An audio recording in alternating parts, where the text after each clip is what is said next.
Pemirsa ZA pelaku penembakan di Mabespori melepaskan 6 kali tembakan ke arah anggota Polri di pos penjagaan yang berlokasi di dekat ruang kerja Kapolri. Dan untuk membahasnya lebih lanjut pasca penembakan di Mabespori, sudah bergabung bersama kami Ketua Pelaksana Harian Kompolnas RI, Bapak Irjen Pol Purnawirawan Benny Mamoto yang sebelumnya juga menjadi penyidik Densus 88 anti teror.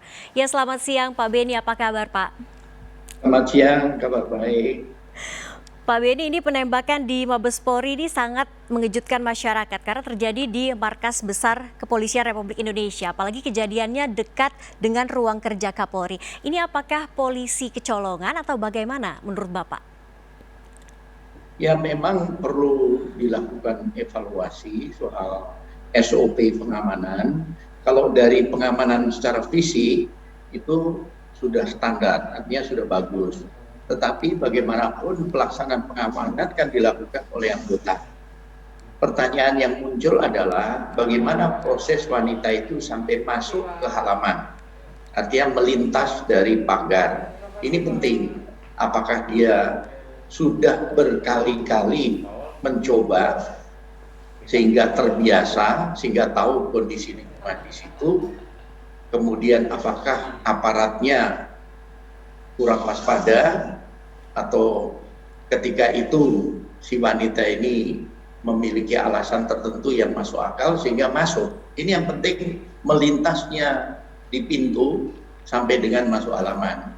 Ini tentunya nanti akan dilihat hasil CCTV yang ada, dilihat ke belakang apakah yang bersangkutan sudah beberapa kali survei, karena berdasarkan temuan yang lalu-lalu mereka melakukan survei dulu baru menentukan modus apa, cara apa untuk bisa lolos dengan membawa senjata.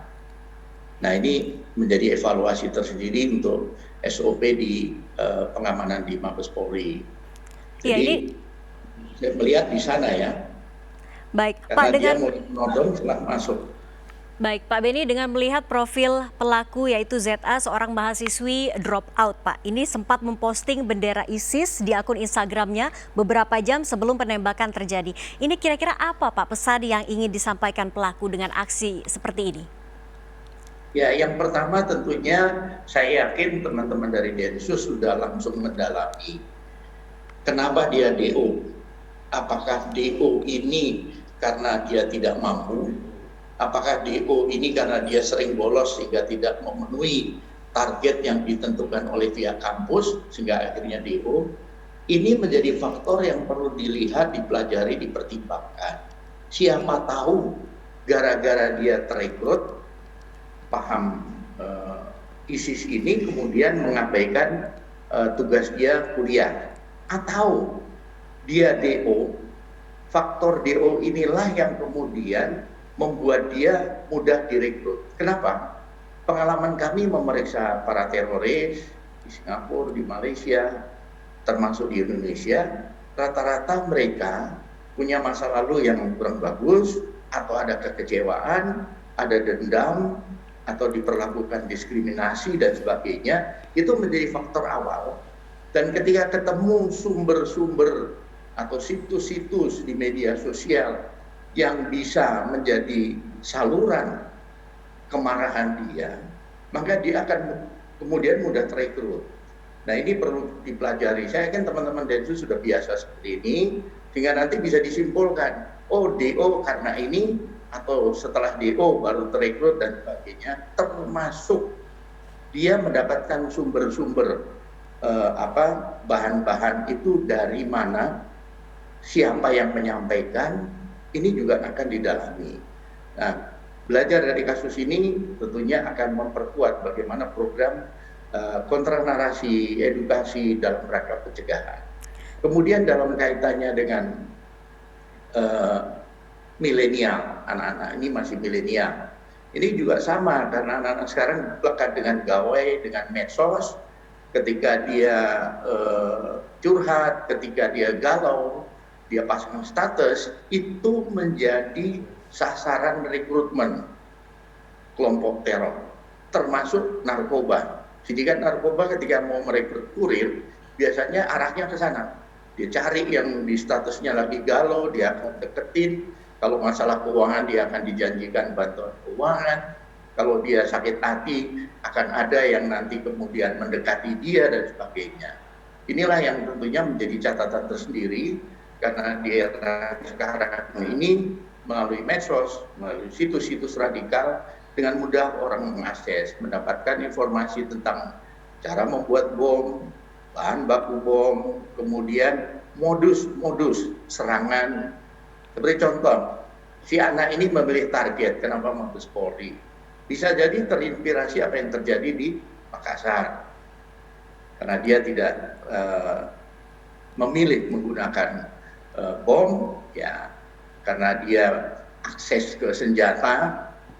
Kalau benar dia memang dulu pernah bergabung di klub perbakin sesuai dengan kartu anggota yang dia miliki, nah ini menjadi catatan tersendiri. Makanya ini momentum untuk perbakin berbenah. Iya.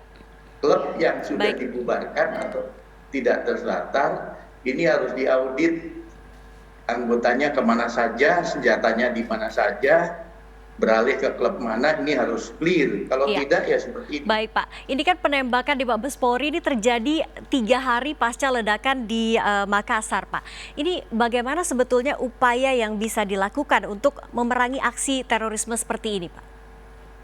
Ya yang pertama kalau saya ditanya, Pak ini kok serangan teror terus-terusan, penangkapan di mana-mana. Sebenarnya jawabannya sederhana.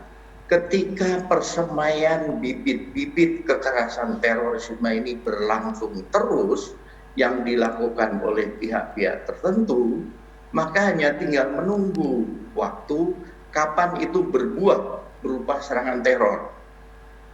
Tolong coba lihat jejak digital. Bagaimana kita melihat anak-anak kecil sudah didoktrin, sudah dilatih dengan kekerasan. Sama dengan apa yang terjadi atau dilakukan oleh ISIS. Bagaimana melibatkan perempuan dan sebagainya. Itu di dunia maya dengan mudah didapatkan. Dan juga dengan mudah dideteksi apa yang dilakukan di Indonesia. Ini menjadi tanggung jawab kita bersama, menjadi tugas kita bersama, tidak hanya aparat. Tapi semua komponen bangsa harus ikut serta. Kalau tidak, nggak mungkin kalau hanya semua ditimpakan ke aparat Polri atau Densus, sementara ada instansi lain yang juga terkait dengan penanganan masalah ini, ada BNPT, kemudian ada Kementerian Agama, Kominfo dan sebagainya. Ini semua harus bergerak sama-sama. Bagaimana kontra narasi bisa berimbang dengan kampanye radikalisasi yang sementara berjalan. Baik, terima kasih Pak Benny Mamoto atas waktunya bersama seputar iNews Siang RCTI Pak. Selamat beraktivitas kembali dan semoga sehat selalu. Terima kasih. Selamat.